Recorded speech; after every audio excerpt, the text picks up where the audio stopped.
Hello and welcome to another little extras video as part of the wider solar power weather station project. This one is to do with the project box, which you can see here. This is what I'm going to put the whole of the electronics in to get the weather station running. Now, you may remember when I introduced this project box in the second episode. Again, I'm off with my episodes. Anyway, the second video in the series, I suggested that I bought it. So I bought this on eBay and I bought it from China, but the box isn't great. It seems to have been in some way crushed during transit.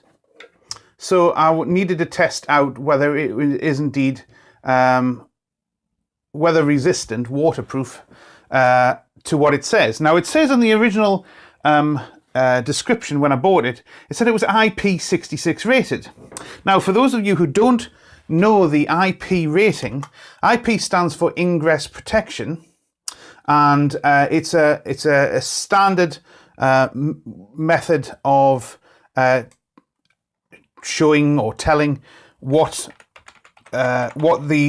each device will be protected from, what type of ingress it will be protected from. Now, there's a separate standard for North America, I believe, NEMA, I think it's called. But for everyone else, I think, other than the North Americans, IP ingress protection rating is the one that we need to look at. Now, it did say that it was rated to IP66 in the description, and I just wanted to check on Wikipedia to see what the IP66 rating says it should be protected against. Now, there are two numbers. There's the IP, which is ingress protection, then there's two numbers. The first number is the solid particle protection. It's the value of what protection it is against solid particles like dust entering the box. And the second digit is for the liquid ingress protection, what it can deal with in terms of liquid getting into the box. So 66 is... I had a look at it again just before, and 66 is fairly high. It's the maximum amount of solid particle protection that you can get, and that states that on a 6 rating, no ingress of dust, complete particle protection against contact dust, a vacuum must be applied. Well, obviously there's no vacuum in here, so I can't see how it can be a 6. I'm reckoning it's probably going to be a 5. Test duration of up to 8 hours based on airflow. So I think this is probably to be taken with a pinch of salt on this. I don't think this has been tested at IP66, but let's go on for the liquid protection, because this is the one I'm most interested in terms of this box being out in the rain. So 6 is it's protected against powerful water jets, water projected in powerful jets from a 12.5 millimeter nozzle. And it's protected against it protects the enclosure from any direction. So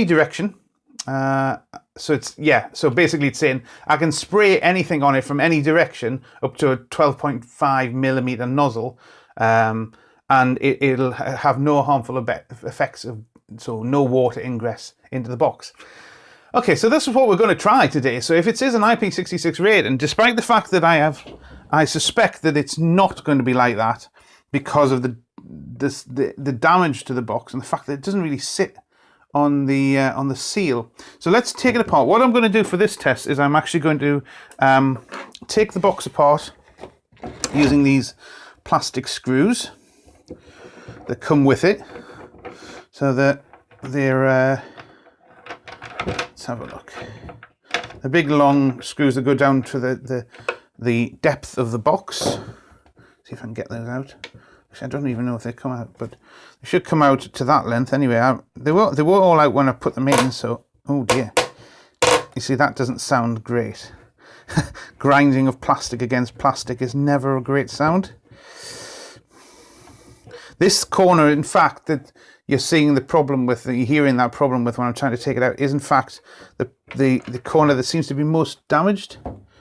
Let's just see if we can take all of them out.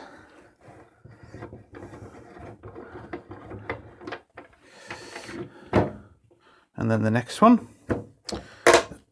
Oh dear, again, not great.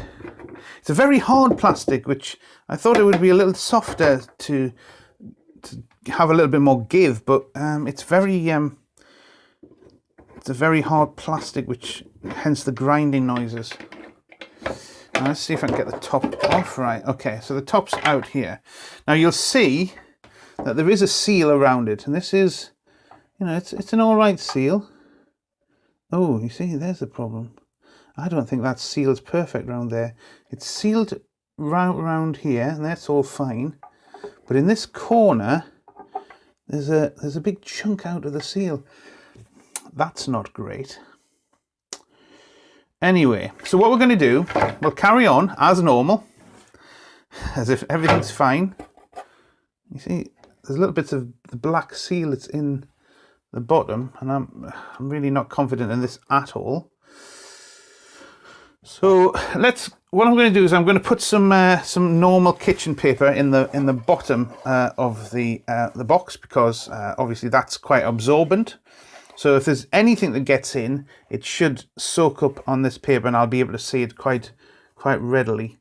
I'm obviously going to put the Raspberry Pi in here. The power bank's going to be in here, and any of the associated electronics, discrete electronics on the board for the sensors will also be in here. So it's very important that they get sorted out. So let's see which one is the one that's got the problem in.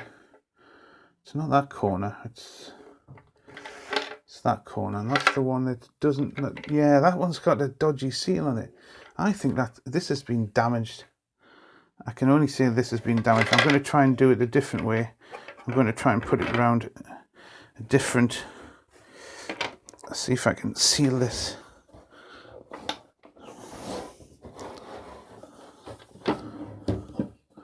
It should fit quite snugly, but it's not really fitting snugly at all. So anyway, let's just get it sealed up again and do the test. I'm going to take it into the bathroom where we have our shower, and I'm going to spray some water at it. So I'm going to do, that's that one corner. Let's try and do the other corner. Try and get this on.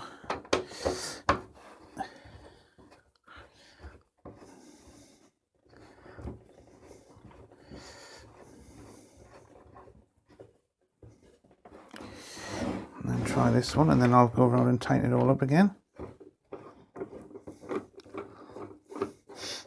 Yeah, it's not really making that seal. It should be pulling itself. Well, then mind you, that looks slightly better, but this is it was the fourth corner which showed that it was all out of alignment. So let's try and get this one and see. Ooh, I don't like those cracking noises. Not plastic against plastic. To be fair, that looks better. It looks better than I had originally. The seal looks a little bit more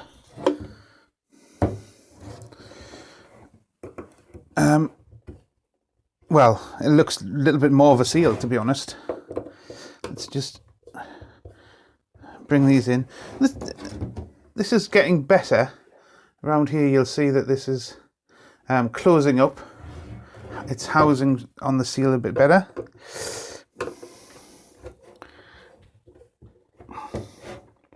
Right, that's as tight as I can get that. That's as tight as I can get that. Tight as I can get that. And that's tight. Right, okay, excellent, good. So that's done. So the next step is to get this in the shower. Okay, so here we are, decamped into the bathroom. Now there's a number of caveats with this. First off, it's going to be a bit echoey because it is a bathroom, and I have a big cavernous bath in front of me. And secondly, we've got some strange LED downlighters in here, so we may get some flickering. And thirdly, I'm not even sure whether this camera is actually going to focus, because I've had problems with this in the past. Anyway, we're going to bravely fight on against all adversities, and I'm going to have to try and operate the shower with one hand, so it may go in and out of view. But let's try it on. Okay, so water's on. Let's get the shower on. Okay, so that's not on too badly. That's more. That's probably the best facsimile of rain I can muster here. So let me just bring it in. I'm going to try and focus again because I'm sure this is not focusing. Anyway, so there you go. That looks like rain. Rain is coming from the top of the box, and that's a pretty decent downpour. I wouldn't expect rain that much for long. Maybe it's about 10 minutes or something like that. But I'm not going to do this test for 10 minutes. So that's from the top. If I start taking it from the left-hand side to see if we can do a facsimile of a rain with wind from the left-hand side. Make sure I get it across the seal, and then coming in from the bottom to make sure that the seal is well drenched, and then from the right hand side along the seal, and then the top,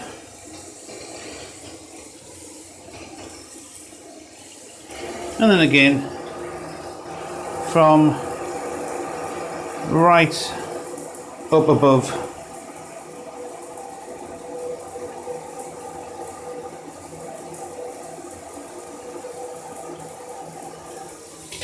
Okay, so I think that's probably enough. I'm going to cover the entire camera in water. Nice one, John. I know for the camera isn't. I've literally just covered myself in water. The camera isn't IP rated, so I might have to get that dried off pretty damn quickly. Anyway, now back into the other room and undo the screws. Okay, so we've come back in from the bathroom. I have dried myself off after completely spraying myself with water everywhere. I've also dried the box off as best as I can, so that when we're undoing the screws, none of the water that is on the outside can accidentally drip into the inside and skew the results. So it's going to sit down, get my screwdriver out again. And I have to say it was absolutely drenched, so it's probably not going to get that amount of water, even if it is sitting outside, but let's just see. So I can see immediately that the screws have got water on them. Maybe I should just, yeah, okay, this is going to be interesting because that's going to go everywhere, but never mind. So let's just undo the screws.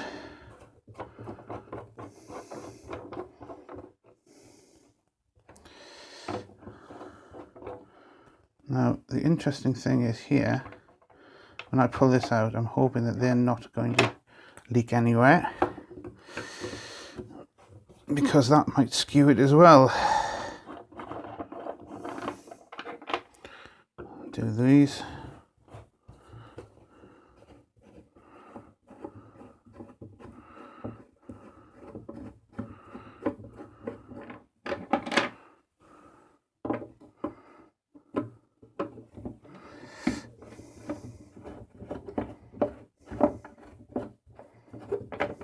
Okay, that's done. Now let's see if I can take the top off. Okay. Oh dear. Yeah. That's not good, is it? So we definitely had ingress on that side.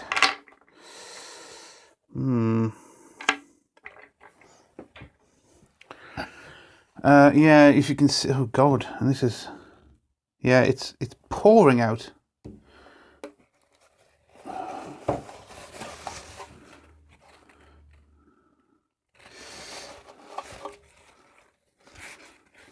It did just seem to be that side. Now, was that the side with the, I'm trying to see whether that's the side that was damaged. Yeah, it was. It was actually the side that was damaged. So I think that this has been damaged on this side in the box, and the seal has also been damaged, and therefore it did leak in, because this side of the box, absolutely dry as a bone. This side, as you could see from the paper, all down the side, covered in water. So I'm going to have to, in fact, so much water that it's leaking out the bottom. So I'll just dampen that up. So that paper there proves that this is not going to be suitable box for use in outside in the rain for housing the Raspberry Pi and associated bits. So I'm going to have to find another box. Oh dear, that's another wasted money, a load of wasted money, and another trip from transporting it in from China. Oh dear. Well, at least I tried it now, and at least I didn't put it out in the rain and fry all my bits of expensive electronics. So what can you do? You can get another one. So stay tuned for episode 3 of the Raspberry Pi powered solar wind weather station majig project, where I hopefully get another one of these and I start putting it all together. Stay tuned, like and subscribe, and please press the dingy bell, and I'll get back to you as soon as I have another episode winging its way onto the interwebs. Bye bye now.